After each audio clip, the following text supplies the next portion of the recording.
All right, good morning, everybody. And today I'm going to come and give you the third and final lesson in this series of lessons on Nimrod, horns and unicorns, and I hope you've been learning something. The last lesson has been more history than anything, and this lesson also is going to dive into some history, but it's going to be history pertaining to subjects that we find in the Bible, and there's a number of things that are not recorded in the ancient days there in the book of Genesis. We have a very small amount of information between Genesis 1 to Genesis 11. Thousands of years transpire in that time, and God only gives us 11 chapters. And yet we know something significant happened because the Bible does talk about these things in different places. The Bible talks about Nimrod and talks about him being the Assyrian, and the Bible talks about the women weeping for Tammuz there in the book of Ezekiel. And so we know that these things occurred, and these are historical events that bear some significance, but the Bible just doesn't say a whole lot about them, so we're forced to piece some of these things together in history, and that's kind of going to be what I'm going to be getting into today, showing you some things from the mythologies in the various cultures that refer back to undoubtedly Nimrod, Semiramis, and Tammuz. All right, so let's get started here in Genesis chapter 10. Genesis chapter 10 and verse 8, the Bible says, talking about Nimrod, it says, Cush begat Nimrod. He began to be a mighty one in the earth. He was a mighty hunter before the Lord, wherefore it is said, even as Nimrod, the mighty hunter before the Lord. And the beginning of his kingdom. All right, so Nimrod was a ruler, okay? He was the first ruler, the first world ruler. The beginning of his kingdom was Babel and Erech and Akkad and Calneh in the land of Shinar. All right, so ancient secular history and archaeology actually have a lot to say about Nimrod, and when we piece together the various mythologies across different cultures and countries, we see a very noticeable pattern begin to develop. And the repetition of this story is so consistent throughout history that it's almost impossible to miss. And the story goes something like this. Nimrod was a mighty man who single-handedly killed a ferocious bull, and that bull was most likely an aurochs, as we looked at in the last couple lessons, or as the Bible term for it, a unicorn. So Nimrod killed the unicorn. Okay, Nimrod killed the bull, and he also killed a lion, okay?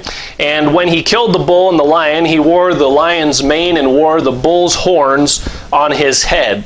The bull's horns being worn on his head seems to be something that's been embedded in the memory of humanity since the dawn of time. When he did that, everybody remembered it, everybody recalled it, and that thing is carried on throughout history. These horns that Nimrod put on his head became symbolic of his rulership, his strength, his power, and his authority. Not just anybody goes around wearing those things on their head. You can't just go down to Walmart back in 2000 BC and buy a plastic bullhorn cap or anything like that. No, if you're going to have horns on your head, it meant you killed a giant bull and you put his horns on his head, and that's what Nimrod did, and so everybody recognized him as being a very extremely powerful man. All right, now what happened though was Nimrod ended up being killed. Historically, it looks like Shem, the son of Noah, ended up killing Nimrod and hacking him to pieces, just like Samuel did to Agag. And his wife, Semiramis, now Nimrod was killed for his wickedness, by the way. It wasn't just Shem was this assassin or anything, went out and killed Nimrod. No, Nimrod was a very wicked man, and Shem, the prophet of the Lord, killed him for his wickedness. And his wife, Semiramis, then seized the throne and put the horns on her own head, and further claimed that she had become miraculously pregnant by Nimrod's spirit. And so essentially what you have there, she's claiming to have a virgin birth. And when Tammuz was born, he was presented as Nimrod reincarnated. And Tammuz was worshipped as God, and Semiramis was worshipped as the mother of God. Now again, this is way back in 2000 BC, thereabouts. And this thing has persisted ever since. And so this story of Nimrod, Semiramis, and Tammuz formed the lie that has persisted through every major culture, because bear in mind, this event happened before the nations were separated. All right, so all the nations, when they were one, they witnessed this event, and then after that we read about what we After that, the separation at Babel that we read about in Genesis chapter 11 happened. All right, so every major religion, culture, and country in the world still has some kind of watered-down version of this story in their histories and mythologies. And because this lie from 2500 BC or 2000 BC, thereabouts, bears some similarities to the gospel, many educated people today reject the story of the gospel outright as, well, it's just the same old story repeated, right? Except this time, instead of Nimrod, Semiramis, and Tammuz, you have Jesus, Mary, and Joseph, or Joseph, Mary, and Jesus, right? That's kind of the idea behind the story. Or God the Father, Mary, and Jesus. Something like that. And they say it's just the same old story repeated. And you can see why some people would think that or assume that. And it just goes to show the lengths that the devil will go to damn mankind to hell. And let's get back to these horns and start tracing their paths throughout history. Now, in ancient Greek mythology, I'm going to go through some of this kind of quick because we went through some of this last week. But in ancient Greek mythology, Kronos was the first generation of the Titans. He was the leader of the Titans, and the Titans were half human, half divine, or as we would say in the Bible, they were giants. And there's a lot of evidence to suggest that Nimrod himself was a giant. Not to say that his father was an angel that procreated with his mother. It wasn't one of those giants prior to Genesis 6, but he was a giant in the sense of Anak and Og, and Goliath was a giant. So he might have been a giant along those lines, all right? And if Nimrod was a giant, this would explain his ability to kill the bull, to kill that gigantic bull, and also to kill a lion. And this would make him among the first generation of giants after the flood. Gilgamesh is the Mesopotamian version of Nimrod. And it's said in the Epic of Gilgamesh that he was part god and part mortal. 2/3 god, 1/3 mortal. Not sure how you get that. But in the story, he ends up killing a giant bull. That's interesting. Well, you have Kronos, and Kronos was a rebel, and he was a rebel against Uranos, who is the king of heaven. And what's interesting about the connection between the Greek god Kronos and Nimrod is that Nimrod comes from the Hebrew word marad, which means rebel. I was trying to find that information last week, couldn't find it. Here it is in my notes right here. The word Nimrod, the name Nimrod, comes from the Hebrew word marad, from where we get the term marauders, marad, to rove in conquest, to plunder, to hunt, like a bunch of soldiers. Nimrod, that word marad, means rebel. And that's the same thing that Kronos was. Kronos is connected with the Semitic Hebrew word kirin, or kirin, which means horn, and signifies power. Thus, Kronos means the horned one or the powerful one. And as I said last week, the word Kronos is where we get our term crown from. And a crown is a ring around the head with points on it. If we were to take all these points off and just leave two, you'd have this golden crown with what would look like two ox horns on it. All right, so that's where that thing comes from. Now, if you think about it, and you wanted to get bull's horns onto your own head, you could either, carve out the skull and stick it on your head with the horns, but then you'd look a lot like Baphomet. That's interesting. Or you could just get a metal band and a metal cap and mount the horns to it. And as I've pointed out, throughout the ages, kings have always had horns on their head. Why? Why put horns on the head? What does that have to do with anything? Well, it has to do with something that happened way back in the dawn of history, post-flood history. And so you have these ancient 1000 BC, 200 BC, these ancient kings wearing these horns on their heads like they're some kind of bull or a cow or something. Why would they do that? Well, like I said, these horns represent strength, power, and authority in all cultures. Crown in Spanish, as I pointed out, is corona. A coronation is when you put a crown on somebody's head. A corolla, the Latin word, is a garland or a little crown. And so you have all this stuff coming from the word Kronos. And what's interesting is in the Greek legends, you have Kronos, who is a Greek version of Nimrod, and Kronos is married to the goddess Rhea, and they have a son whose name is Zeus. That's interesting. And then in the Roman version, Kronos is Saturn. Kronos and Saturn, that's Greek and Roman, they're the same god. Saturn is married to some girl named Ops, who's the type of Semiramis. And Saturn and Ops, their kid is Jupiter. Jupiter. Now you know a little bit about Jupiter from your Bible, and there's some interesting connections to the Antichrist. And what's interesting here is in the Bible version of this is essentially Satan, Babylon, or Mystery Babylon. And in the Bible, the connection between a god and the city is likened to a marriage between a husband and a wife. Satan and his city is Babylon, or Mystery Babylon, whatever you want to do. But Satan, Babylon, and who's the son? It's the Antichrist. Connected with Jupiter, connected with Zeus, connected with Tammuz. It's an interesting parallel that you have throughout the Bible.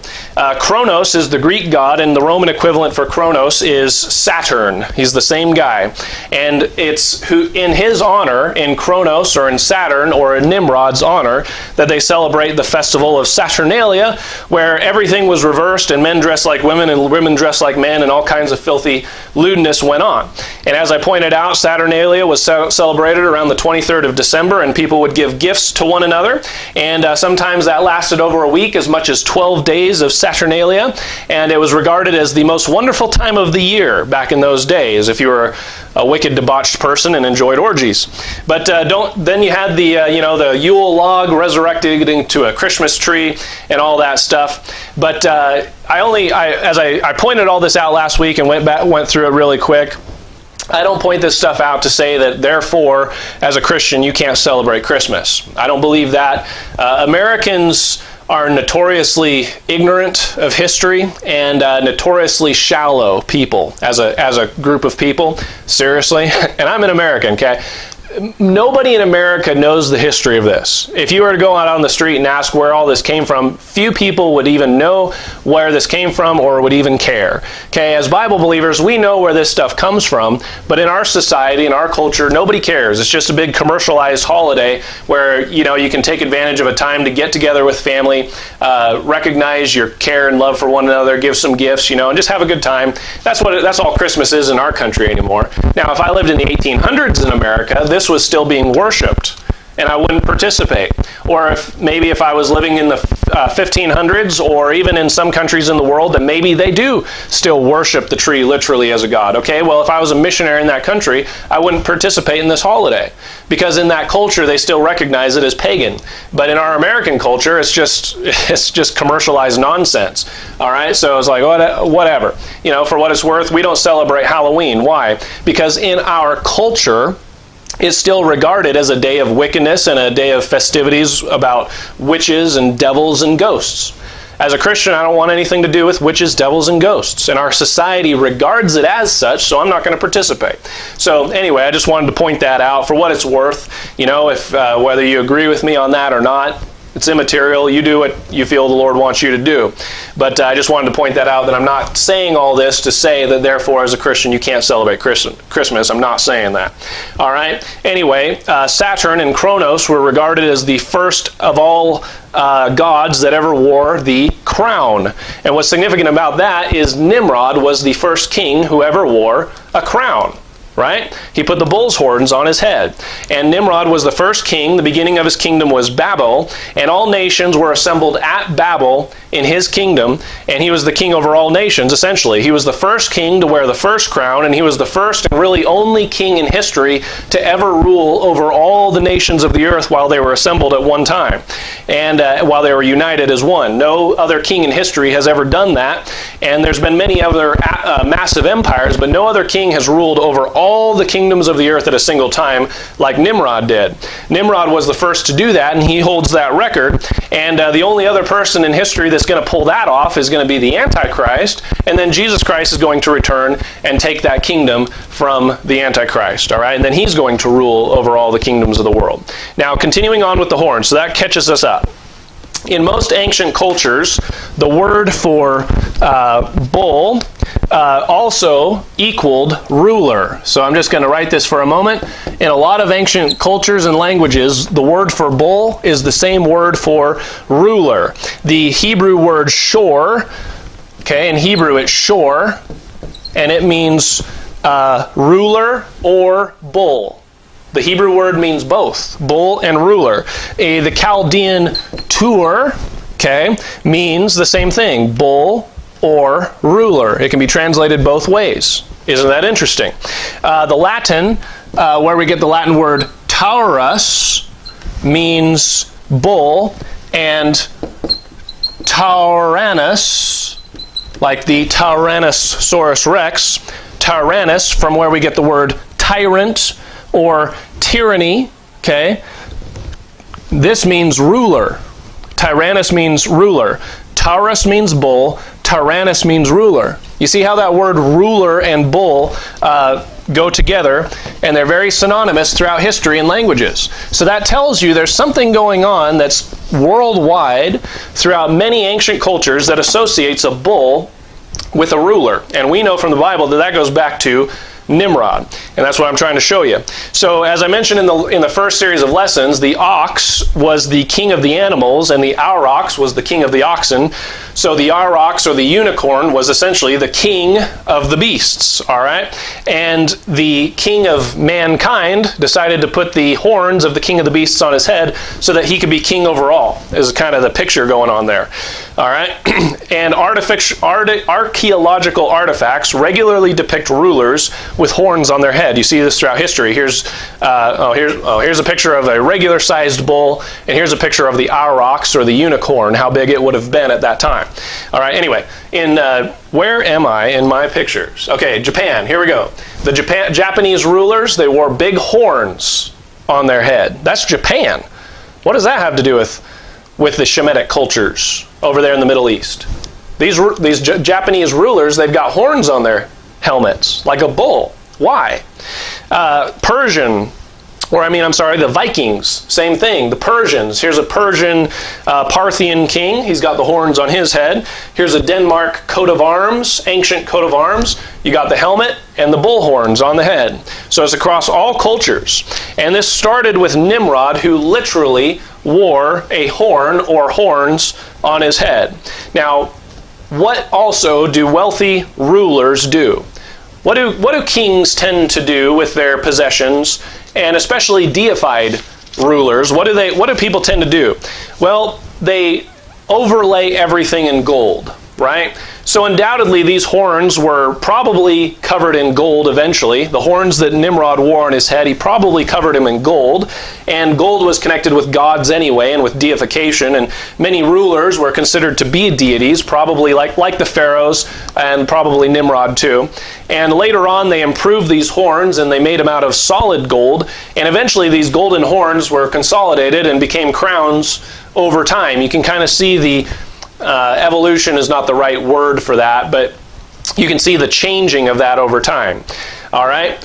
James Bruce Kennard, back in 1794, was a Scottish traveler, an explorer, and a writer, and he was amused that the chiefs of the Ethiopian tribes, the Abyssinian Ethiopian tribes, who are descendants of Cush, by the way, Cush was the father of Nimrod, the leaders of these tribes wore singular horns on their foreheads. Where'd they get that idea from? A very ancient writer named Sanchuniathon, and his writings go back before the Trojan War, around the time of Moses, and he said in his writings that Astarte put on her own head a bull's head as the ensign of royalty, end quote. Astarte, the goddess, right? She put those horns on her head. And Astarte is the Greek version of the Egyptian Isis. And Astarte is the Greek version of the American Maleficent. And Astarte is the Greek version of the Canaanite Ashtoreth, as we read about in the Bible. Look at this woman, this female deity's got the horns on her head like a bull. And Ashtoreth was married to Baal, and Baal was often represented as a bull. Baal was often represented as a bull. Let's see, that's the one I'm looking for. Baal or Molech, one of those two. You say, which one's which, Baal or Molech? Well, it seems like they're kind of interchangeable throughout history, but that's because Nimrod and Tammuz are somewhat interchangeable because everybody thought Tammuz was Nimrod reincarnated.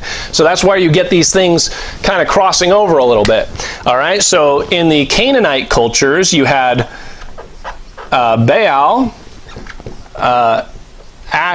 is it Ashtoreth or Astarte? I'll just put Ashtoreth. It varies from Phoenician to Canaanite to Hittite and all that stuff. But there's all right around the same thing. Ishtar, Ashtoreth, Astarte, Baal, Easter, Baal, Ashtoreth, and Moloch is the Tammuz version. All right? And all these female deities are various versions of the Babylonian Semiramis, the wife of Nimrod. Baal is the deified Canaanite version of the Babylonian Nimrod, and Moloch is the deified version of Tammuz. All right, so in the Egyptian culture, as I said, you have in Egypt, it's Osiris, Isis, and Horus. With the one eye thing. Remember that in the pyramids? All right. Now, Senchuniathon's statement, don't know how to pronounce his name, his statement reveals that after Nimrod's death, Semiramis put the bull-crowned horns, or the crown, on her own head after Nimrod died, which made her the ruler of Babylon. And this explains the images of Ashtar and Ashtoreth having horns on their heads. All right, that's Isis, Osiris, and Horus right there. All right, and that's Ishtar having the horns on her head. All right, so this guy's statement, way back around the time of Moses, gives historical validity to this concept of the woman putting the horns on the head, Semiramis doing that after Nimrod died. Also, an interesting little side note, so in the Arabic cultures, you have the moon god, right? In the Arabic cultures and the ancient Mesopotamian cultures and around Ur and Haran and those areas back in Mesopotamia, they worshipped the moon god, the crescent moon, and the crescent moon was the representative of the god Sin or Nana. And what's interesting, you say, well, why was he represented by a crescent moon? Well, this crescent moon also looks like bull horns. You say, oh, come on, you're pulling my leg. No, the word Sin and Nana back in Mesopotamian Chaldean language means, you'll never guess it, bull. It means bull. So their god was Sin, Nana, the bull. And his symbol was the crescent moon. Not a full moon, a crescent moon. Now, if you've been in a Bible-believing church for any length of time, you might be familiar with the concept that Sin, the moon god of Mesopotamia, is also the same exact god of Saudi Arabia known as Allah. Now, what's interesting is Sin, or Nana, or Allah, had a wife, and his wife's name was Ningal. And they had a son whose name was, let me make sure I spell this right, the son, or Shamash. That means son. Sin, Nana, or Allah is the moon god. Married to Ningal, their son is Shamash, meaning son. If you know Brother Wayne Shemish, that's where his name comes from, Shamash. It means son, or light, or bright one, something to that effect. So the idea that Allah has no son is a crock of bull, is a load of baloney. Nimrod certainly does have, Allah does have a son. Allah not only has a son, but he has a wife. So these Arabs that go around saying, oh, Allah has no son, and you Jewish Christians, Judeo-Christians that worship a God who has a son, you guys are out of line. Their God has a son. It's Shamash. They just don't know their own history. All right? But that's typical.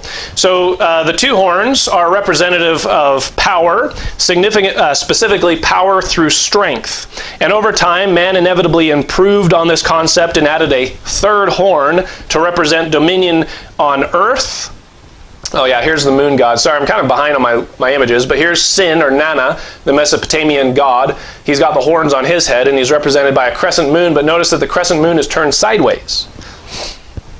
That's not usually how a crescent moon is formed, but that's the crescent moon there. But it's turned. It looks like bull's horns, all right? So it's like the bull in the sky, you know, the bull horns in the sky.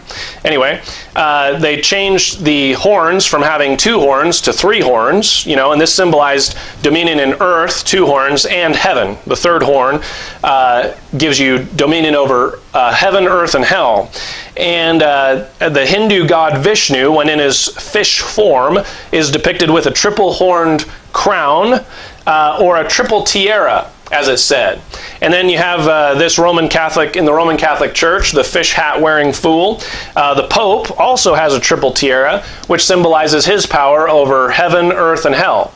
Same type of thing in these ancient cultures. Those are that came from the idea of having 3 horns, and they eventually turned it into a triple tiara, triple crown. All right? And some ancient cultures, instead of horns, they substituted 2 or 3 leaves for horns and wore these leaves on their head. And this leafed crown, over time, eventually became connected with the popular fleur-de-lis of France. And in Wikipedia, it's been the fleur-de-lis, I don't even think I'm pronouncing that right, fleur-de-lis. It's been consistently used as a royal emblem through different cultures, and various cultures have interpreted its meaning in different ways. In the East, it was found on the gold helmet of a Scythian king, uncovered at the Akbarun Kurgan and conserved in St. Petersburg Hermitage Museum. Anyway, the fleur-de-lis is put on crowns, triple points. This royal emblem has 3 points, and it traces back to 3-pointed crowns. That trace back to 2-pointed crowns. That trace back to 2 bull horns being worn on the head. That traces back to Nimrod, the mighty hunter, before the Lord. That's where the crown, the idea of the crown in modern culture comes from. It comes from Nimrod. The crown represented rule, authority, and power. And crowns originated with horns being worn on the head, and horns on the head were the original crown. Before they had golden crowns, they wore bull horns on the head. And Nimrod was the first one to wear those horns on his head, and he was the first global ruler of the post-flood earth. So everybody that puts the horns on their head is essentially trying to claim that they are the god of the world, you know, the ruler of the world, essentially. And with that history in mind, that's why the Bible frequently connects horns with kings, rule, power, and authority. So from now on, when you're reading your Bible and you read about these horns, you know, my horn is exalted, exalt my horn in the Lord is the horn of my salvation, and all this stuff about the horns, now you know where that comes from. It traces back to this time of Nimrod, okay? Now let's do a little bit more history and archaeology, and then we're going to wrap this up. In Egypt, in ancient Egypt, there are 2 female deities that were separate deities, yet both of them trace their origin back to Semiramis. And I'm going to show you a couple of these mythologies here, and you're going to see how it gets kind of convoluted throughout history, and sometimes they end up mixing these things up, and over time, like the telephone game, it gets more and more mixed up and more mixed up. But anyway, in Egypt, you have Hathor, and she is the sky deity. She was the mother or the wife of the sky god Horus, and that's what you find throughout these ancient cultures. You can never tell if the woman is the mother or the wife of her husband. But that's because Nimrod, when she married Semiramis and then had Tammuz, she was married to Tammuz, her son, who was also her husband. So it does get a little bit confusing, but that's where that thing traces to. So you have, in Egypt, you have Hathor, okay, and she's married to Ra, the sun god, and their child is, again, Horus. So you have these 3, but then you have the same thing right here, Osiris, Isis, Horus. You see how they kind of get those things mixed up a little bit. Let's see, she was connected with kingship, Hathor, and so because she's the mother of Horus, supposedly, she essentially is the mother, regarded as the mother or goddess of the pharaohs, Hathor. All right. Now you have Isis, and we've went through Isis, but in Egyptian mythology, she was married to the god Osiris, and Osiris was murdered by his brother Set, or Seth, in the Egyptian mythology. who is likely Shem, back in real life. And what Set did was, after he killed Osiris, he scattered his mutilated body parts throughout the kingdom. And Isis, or Semiramis, went around and, in the story, collected all the parts of Osiris's body, and she brought Osiris back to life long enough to get pregnant with his son.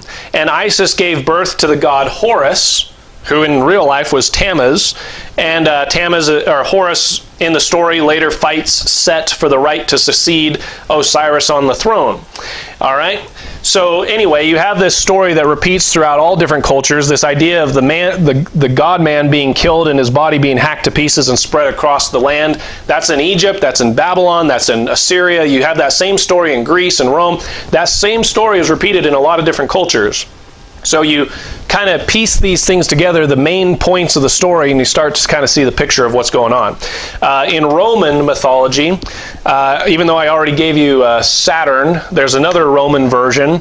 And in the other Roman version, you have Jupiter being like Nimrod.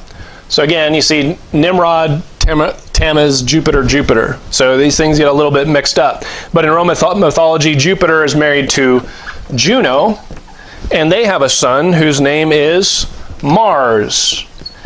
And essentially any mythology will tell you that Mars is the same as the Greek Hercules. Hercules, you remember hearing about him last week? Who's Hercules' parents? Hercules' parents is Zeus and Alcime.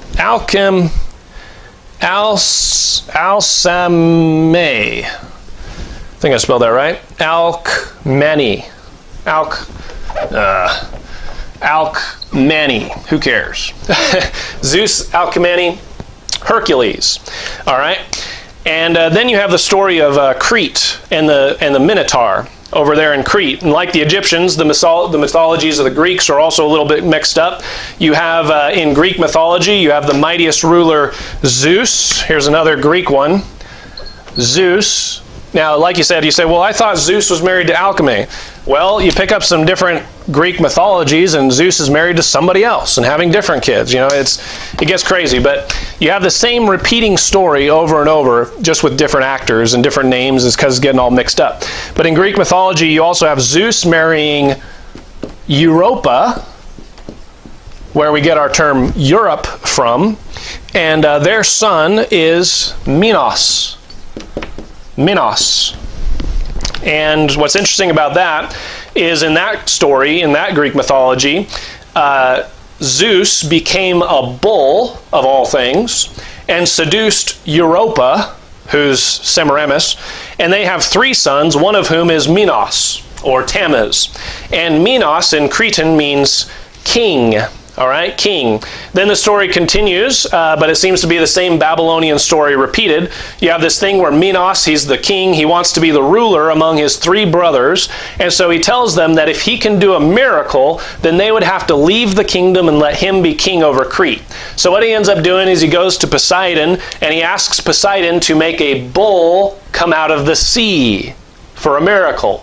There's that bull again.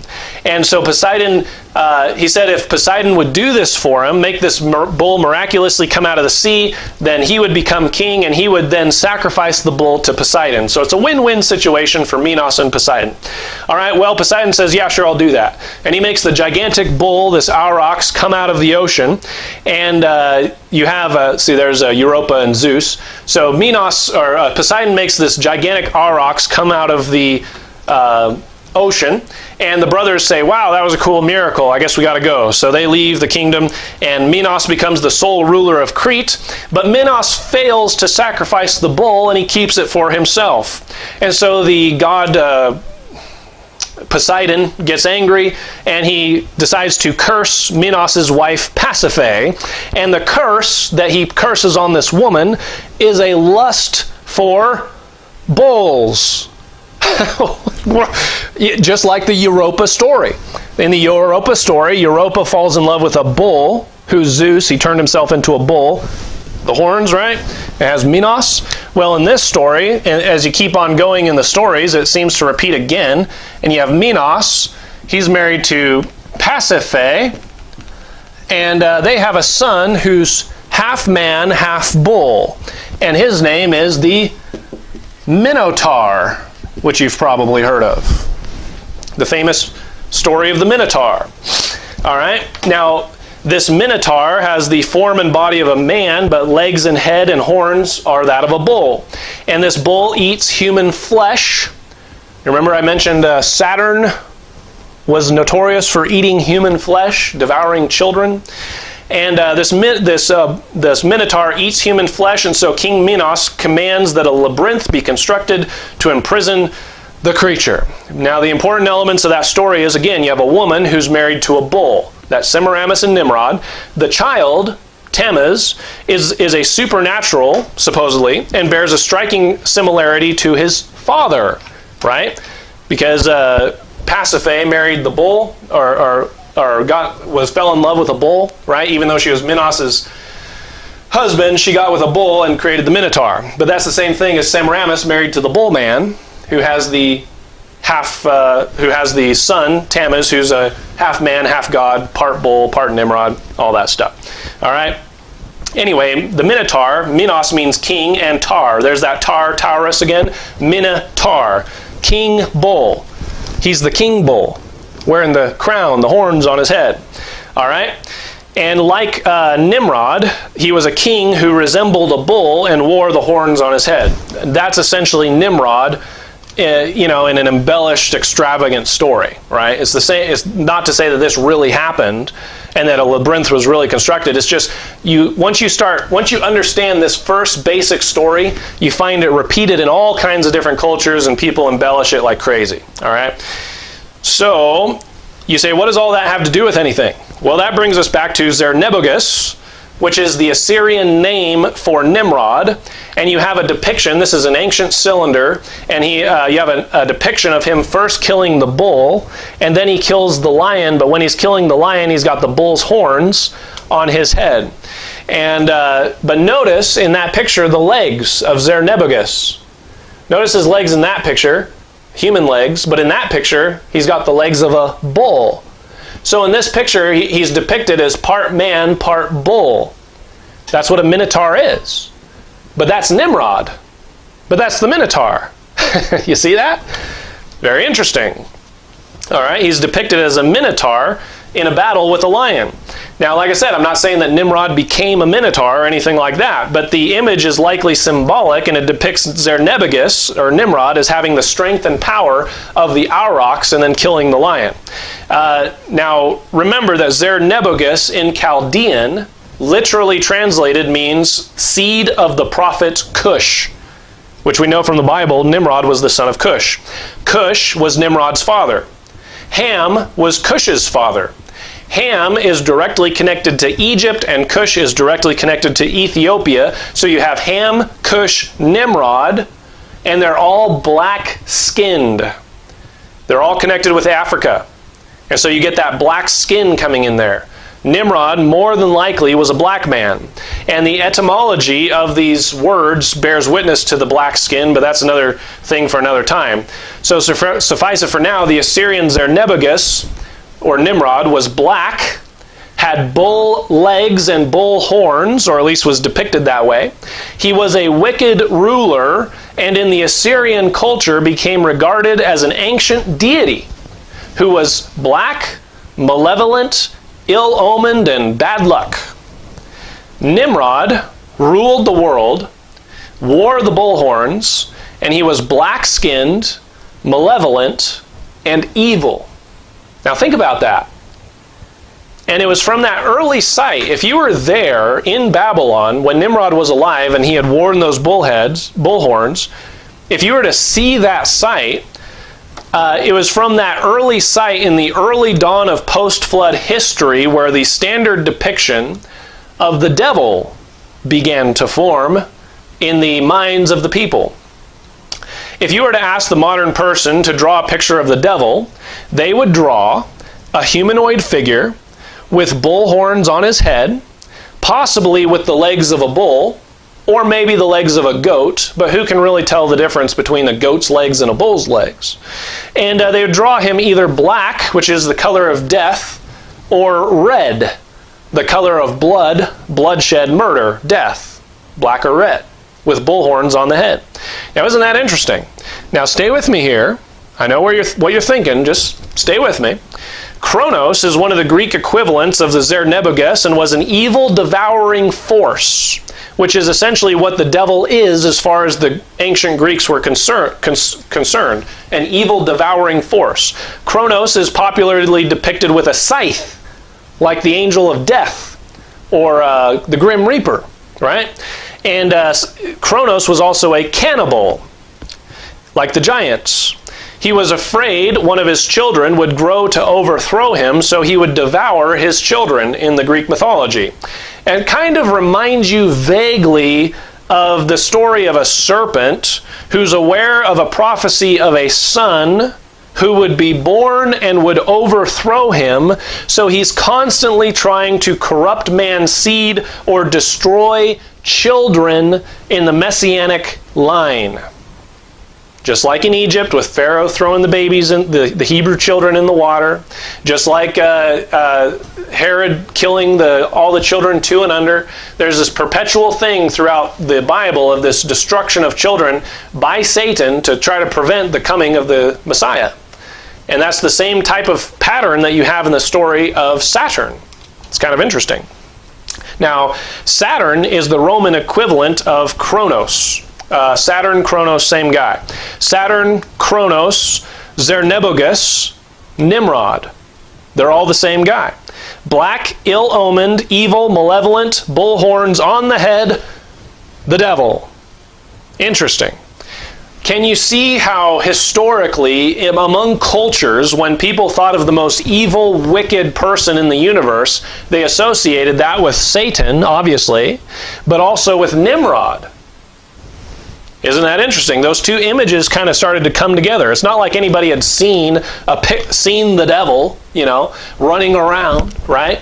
So when people had this idea of the arch adversary of God Almighty, they pictured him, who is the most wicked, most powerful person we've ever seen? Nimrod, right? That's where they get this. The bull horns, black, powerful, evil, wicked, and judged by God. Interesting. All right, so Nimrod and the devil begin to blend together in history and in various cultures. So here's a question that a skeptic might ask. Does our belief in the devil trace back to Nimrod? Maybe there's no devil. Maybe it's just Nimrod. Maybe Nimrod is where we get the idea of the devil, and there really is no devil. It's just this what's the word? It's just this motif that's came throughout history. And it was just this ancient memory of Nimrod. There's no devil. A skeptic might say that. Does our belief of the devil trace back to Nimrod? Or, here's a question as a Bible believer that I would pose. Do the events of the life of Nimrod trace back to the devil? How about that? Secular historians would say that the devil is a myth, and that myth traces back to Nimrod. As Bible believers, we know that the devil is real, and the devil came, obviously, long before Nimrod. But that fact now requires some thought. Was it just by coincidence that Nimrod killed a giant bull and put its horns on his head? Question: does the idea of a crown trace solely back to Nimrod? Or how about this? Does God's mentioning of horns in Scripture and their imagery of power and authority trace solely back to Nimrod? Or does it go back even farther than Nimrod? Could it be that Nimrod's action of putting the bull horns on his head was at that time in 2000 BC just another repeat of a concept that existed thousands of years before Nimrod? Think about that. Of all things, why is it that Nimrod put the auroch, or the bull horns on his head? Of all things, why that? And a lion too, by the way. By all indications, Nimrod was a very wicked man. He had some things that indicate he may have been in the line of the giants. He evidently had superhuman strength. He's the first type of Antichrist in the Bible, Cain is probably the first type of the Antichrist, but he's one of the types of Antichrist in the Bible. Nimrod was a man that Satan used and controlled and probably possessed, I don't doubt. And by putting the bull horns on his head and ruling the earth, Nimrod was not doing anything new or novel. He was just conforming to the will and image of his father, the devil. Is not Satan a fallen cherubim? Cherubim. Some of you listening probably know that, but some of you listening might be under the impression I thought Satan was a fallen angel. No, Satan's not a fallen angel. He's a fallen cherub. There's a difference between a cherub and an angel. Go ahead and look at Ezekiel chapter 1. Ezekiel chapter 1. And while you're looking at Ezekiel chapter 1, I'm going to read you Ezekiel 28:14. And that's the verse in the Bible that tells you that Satan's a fallen cherub. Ezekiel 28:14. Thou art the anointed cherub that covereth, speaking to Satan. And I have set thee so. Thou wast upon the holy mountain of God. Thou hast walked up and down in the midst of the stones of fire. Thou wast perfect in all thy ways from the day that thou wast created, till iniquity was found in thee. And then he's cast down to the ground, cast before kings, and all that stuff. All right, so you have the devil. He's a fallen cherub. There were some fallen angels in Genesis 6, but that's not the devil. The devil is a fallen cherub, and he fell long before Genesis 6. All right, in Ezekiel chapter 1, you have the description of the 4 cherubim. There's still, God created 5 cherubim. In Ezekiel chapter 1, Ezekiel chapter 10, Revelation chapter 4, and Isaiah chapter 6, you have the 4 cherubim, if you want to argue about the difference between a seraphim and a cherubim, whatever. But you have 4 of them up in heaven that accompany the Lord. And the Bible says Satan is a fallen cherub, so that means originally, in Genesis 1:1, there were 5 cherubim originally. Let me see here. Let's see, I guess you probably have written all this information down, I'm sure. So I'm going to erase a little bit of this and show you something that you might find interesting. All right, so you have 4 cherubim. The Bible talks about these cherubim. You have the one that has they have 4 faces, and then in some places it says one has a face of this, one has a face of that, and then in other places it says they've got all 4 faces. But anyway, you've got one the face of an eagle, one the face of a lion, one the face of a man, and one the face of an ox. I find this face of a man interesting. God had the face of a man before he ever created Adam. It's like all the things he created in Genesis chapter 1, the flying creatures, the lions, the oxen, the Adam. It's like he had a template, a pattern already up there in the heavens. And then you have the anointed cherub being the serpent, right? So it represents all the classes of animals. You have mankind, the flying animals, the wild animals, the domesticated animals, and the reptilian, serpentine, aquatic classification of animals. All right? In Ezekiel chapter 1, verse 10, it says this, talking about the cherubim, as for the likeness of their faces, they 4 had the face of a man and the face of a lion on the right side, and they 4 had the face of an ox on the left side. They 4 also had the face of an eagle. All right, so you got the lion, the man, the eagle, and the ox. Now this is important. If you haven't seen this before, look at Ezekiel chapter 10, verse 14. Ezekiel, the prophet, ends up seeing these cherubim again in chapter 10, but look at what he says this time when he's describing them. 10 verse 14. And every one had 4 faces. The first face was the face of a, okay, so we're going to go through the 4 again. He says the first one was the face of a cherub. The second was the face of a man, the third the face of a lion, and the fourth the face of an eagle. So in chapter 1 he gives you the lion, the eagle, the man, and the ox. In chapter 10 he gives you the lion, the eagle, the man, and the cherub. Your King James Bible switched out the word ox for cherub.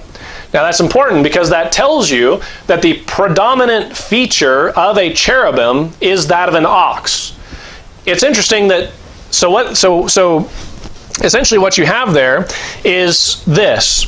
Bear in mind that even though this one is an eagle and this one's a lion, this one's a man, this one's an ox, it's not like this one's the cherubim and this one's a fallen cherubim, right? All 4 of these things are cherubim. So the predominant characteristic of a cherub is that of an ox.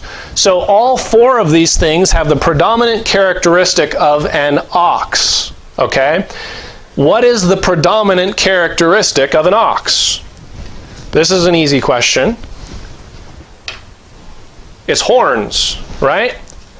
But since all 4 of these are cherubim, I can't help but wonder if what you actually have is something like this. Cherub, lion cherub, eagle cherub, ox cherub, cherub, man cherub, and serpent cherub. Serpent cherub. Serpent cherub. Serpent with horns on its head. Because Satan is the fallen cherubim, and even though he's the reptilian class, the aquatic class, and associated with Leviathan, as a cherub, he likely has that predominantly cherub characteristic of horns. The devil had horns on his head, and so when he possesses Nimrod, the most wicked man on the planet, and becomes king over the earth like the devil wants, to rule over the children of Adam, he puts the horns on his head, conforming to the image of his father. Furthermore, Lucifer, now I'm assuming that these 4 have horns. I don't know that to be true, but as the anointed cherub, anointed, the crowned cherub, you can bet that Satan as a reptile had those horns on his head. And when he fell, he still had those horns on his head. Satan is, his face is pictured as probably a lizard of some sort, a dragon with horns, okay, ox horns. So this king, Lucifer, prior to his fall, he was massive. He had a foot like a calf's foot, evidently, because you read about that in Ezekiel chapter 1. All these cherubim have feet like calves' feet, right? And they have wings, and they may have had multiple faces, but the most prominent face of Lucifer would have been that of the reptile, or the serpent, or the lizard, something like that. And he had horns on his head, because he resembled a ox the most as a cherub. So that is to say, next to God, the most powerful beings God created primarily resembled bulls, aurochs, unicorns, right? The first ruler in creation resembled a serpent with bull's horns. That's Lucifer prior to his fall. He was the anointed cherub. The cherubim are over the angels. Jesus Christ is over the cherubim, right? Okay? So Jesus' number 1 top creation was Lucifer. He was the anointed. He was the king. He had the horns. Okay? And the angels don't have horns because the angels don't rule. They don't have authority and power like that. They're ministers, right? The anointed cherub did rule, was the top of God's creation. And so the horns were a unique feature that were connected with power and authority given to Lucifer prior to his fall. And so Nimrod, when he comes along and puts the bull's horns on his head, he's probably demon-possessed and got the idea from the devil. He's just copying a concept that existed long before he was born and before the earth was ever created. And so our modern concept of a crown traces back to Nimrod's horns. Nimrod's horns trace back to Lucifer's horns, and Lucifer's horns were given to him by God. God gave Lucifer his horns. So in other words, the ruler who wears shiny points on his head is a concept that God created. And the powers that be are ordained of God. So when they wear the crown, they're getting this idea from Nimrod, who got it from Satan, who got it from God. God put the horns on the head. It's a concept that God invented. And when horns are mentioned in the Bible as relating to power and authority, the scripture is not copying a concept that originated with Nimrod. I kind of led you to think that. The scripture is not necessarily copying a concept that began with Nimrod, although it was popularized by Nimrod. The scripture is in fact copying a concept that originated with God and Lucifer before Genesis 1:1. And in the end, Jesus Christ is the last man standing with the crown. If you will, turn to Psalms 132 and we'll wrap up this Bible study. Psalms 132, verse 13. For the Lord hath chosen Zion, he hath desired it for his habitation. This is my rest forever. Here will I dwell, Jehovah speaking, for I have desired it. Jesus Christ is going to dwell at Jerusalem at the second advent. I, verse 15, I, Jesus Christ, Jehovah, will abundantly bless her provision. I will satisfy her poor with bread. I will also clothe her priests with salvation, and her saints shall shout aloud for joy. That's the millennium, when Jesus Christ is ruling and reigning from Jerusalem. Now look at what the Lord says here in verse 17. There will I make the horn of David to bud. That's the crown of David. I'm going to make the crown of David to bud, to grow, to be manifest. There will I make the horn of David to bud. I have ordained a lamp for mine anointed, Jesus Christ, Christos, Messiah. Verse 18, his enemies will I clothe with shame, but upon himself, upon Jesus Christ, shall his crown flourish. Jesus Christ, King of Kings and Lord of Lords. And he's going to be the last one standing wearing the crown. I hope you've enjoyed this Bible study. I hope this has been a blessing to you. I hope you've learned some things, and I hope this gives you a better view of history and a better view of mythology. And I hope that this gives you an understanding of the Scriptures and helps you in your day-to-day Bible study. God bless you. Thanks for tuning in.